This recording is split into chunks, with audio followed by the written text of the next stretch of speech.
Welcome back. So, when we are making international human resource policies, what is more important? National culture or organizational culture? Or is it a mixture of both of these?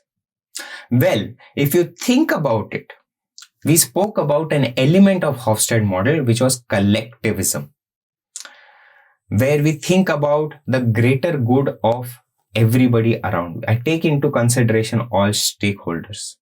In which case, certain organizational cultures might be a perfect fit. For example, organizational cultures of order and safety. On the other hand, we also spoke about a culture where we talk about uncertainty avoidance. Now, you might also have cultures which are uncertainty tolerant. They like all uncertainty or they don't have a problem with it. Which kind of cultures would fit in when we talk about an uncertainty tolerant national culture? Possibly organizational cultures based on learning or purpose or enjoyment. Now, how should I actually create and why should I actually create human resource policies taking both organizational culture and national culture into consideration? Now, most managerial or HRM policies impact the work attitudes of employees or the workforce. These attitudes determine the behavior that they have at the workplace, which might be both positive or negative. And their behavior at the workplace will determine the organizational performance. However, the link between managerial practices and work attitudes will be impacted by the national culture in which this particular organization exists.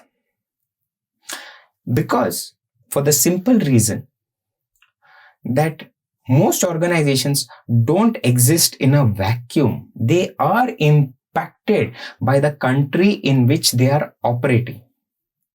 So it would be most ideal if organizations modify their existing practices while taking into consideration national culture of this particular place.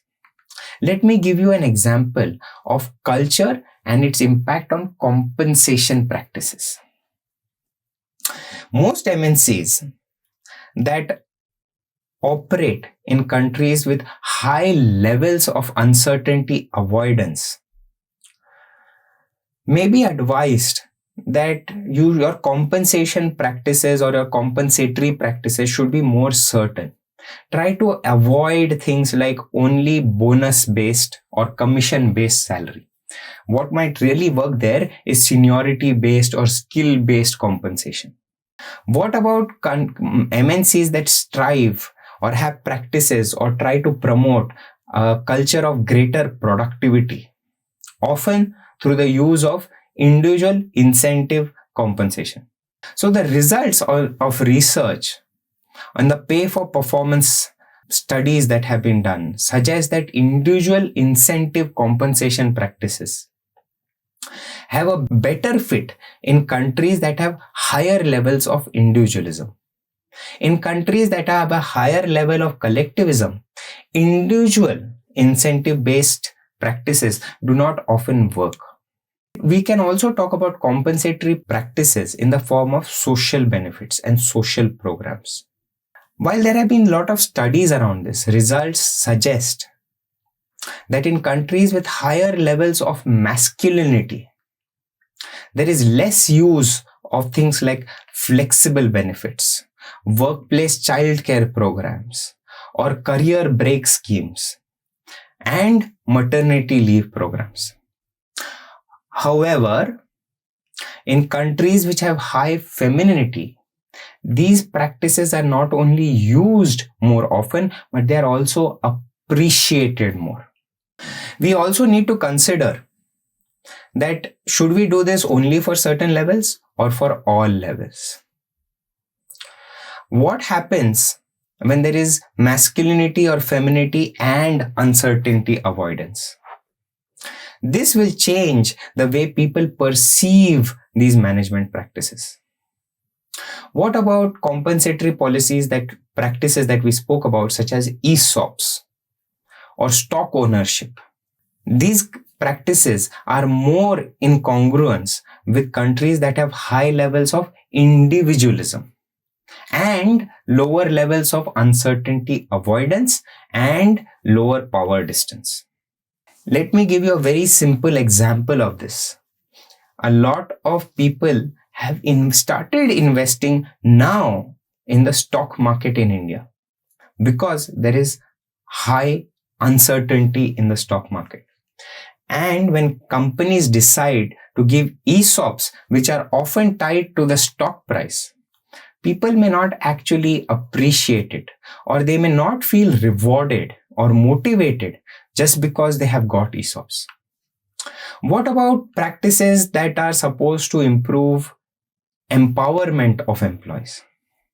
Now, before we talk about anything, power distance plays a massive role in these practices.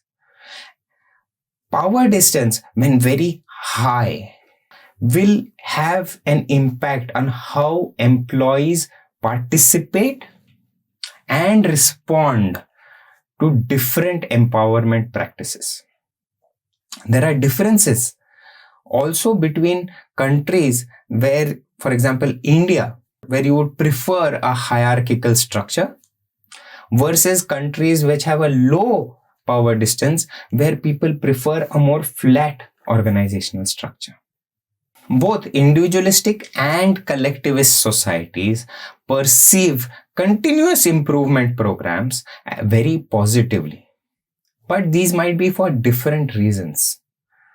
However, it is important to understand that a national culture, for example, power distance, has an impact on empowerment practices that an organization is bringing in from its home country.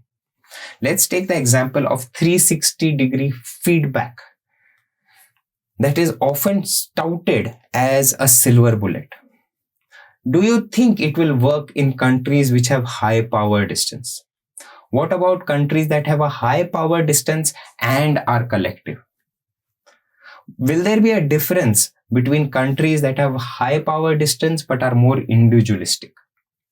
We need to think about all these factors when we decide on our HR practices.